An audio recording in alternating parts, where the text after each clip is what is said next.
Hi everyone, today we're going to talk about how to stop people pleasing.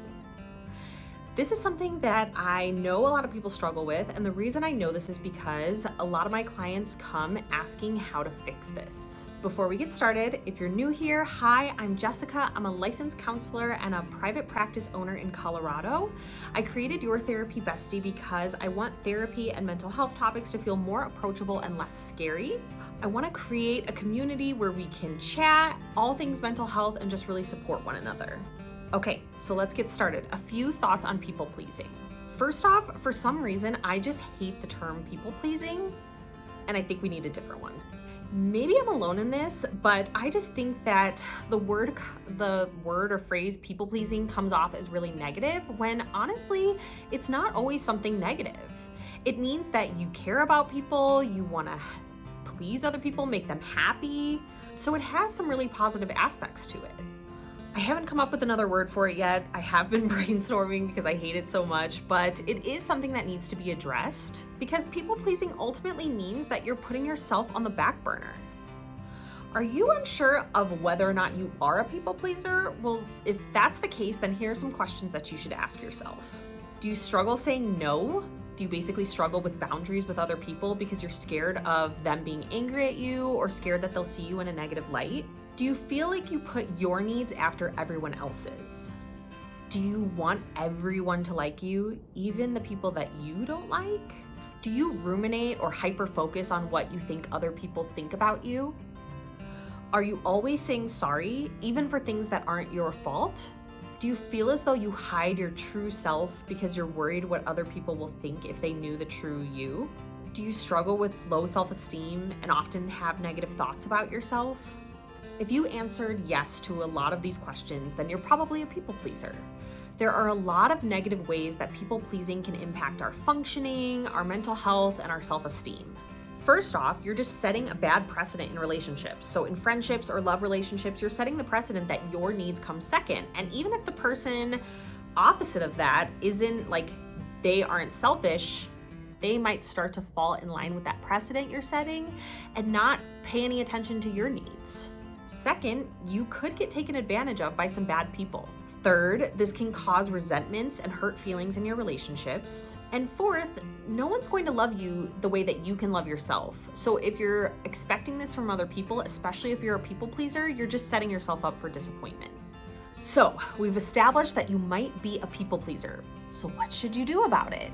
First off, you have to believe that you can stop people pleasing. If you don't have hope that this behavior can change, then it's definitely not going to. To start this process, start with some mantras. One that I like to work with my clients on is saying something like, everyone is not my cup of tea. I don't like everyone, so why should I expect to be everyone else's cup of tea? Why should I expect everyone in the world to like me when I don't like everyone in the world, right? Like they're just not my cup of tea. Of course, knowing that someone is mad at you or upset or disappointed in you or doesn't like you is an uncomfortable feeling. It's uncomfortable for all of us. But is avoiding that discomfort worth always putting yourself on the back burner for? If not, then the second thing you need to do is get real with yourself. What I mean by this is you need to explore where the people pleasing is coming from. So sometimes it's coming from trauma. Sometimes it's coming from the way we learned how to function from our family. Sometimes it's just coming from a place of like low self-esteem that we've had since we can remember. The best way to kind of figure out the starting point of your people pleasing is to go see a therapist, because sometimes this work can be really hard to do on your own and really painful to process on your own. Before we get into the third thing that you should do if you're a people pleaser, I just want to thank you if you're still here watching. Thank you so much. I would love it if you would subscribe and become a part of the Therapy Bestie community. And if you do that, thank you so much. Okay, so the third thing you should do if you're a people pleaser is spend time with yourself, not just by yourself. So sure, being by yourself while you're doing other things is important, but a lot of times we're distracted and we're not really doing personal growth during that time. So spending time with yourself, I mean like engaging in activities where you are really facing yourself. So you are thinking about your personality and the way you function in the world. So this might be through journaling or just meditating or going on walks without other distractions.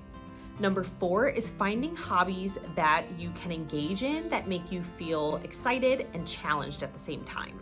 Number 5 is writing down the personal skills that you really want to develop in yourself. So a lot of times this can be based on personal traits that we've seen in other people that we admire and want to build in our own life, in our own personality. Number 6 is write down the things that you already like about yourself. If this is hard, I understand, but there are things that you like about yourself. You just have to kind of dig. Number 7 might be a toughie, but it's saying no to something. So either a favor that somebody asks you to do or something that they ask you to go to, say no to it if you have other plans or you're busy or you just feel like I need to spend alone time or I just need to practice saying no to something. And then after you say no to something, I want you to sit with any uncomfortable feelings that come up. So don't just quickly do something to distract yourself from the discomfort you feel or the anxiety you feel. Really sit with it. Think about like, how do I feel saying no? And then try to challenge any unhelpful thoughts that come up. I'll be doing another video on how to like challenge and diffuse from unhelpful stories or thoughts, but that is an important one. You need to sit with the discomfort, don't avoid it. And number 8 is repeat. This stuff takes practice and the urge to people please is always going to come up. But the more you practice these things, the less powerful the urge to people please will be. So there you have it. What is a people pleaser? Are you a people pleaser? And how to manage it if you are. If you're still watching, I appreciate you so much. Please leave any questions or comments you have in the comments down below. I would love to chat with you and I will see you next time. Bye.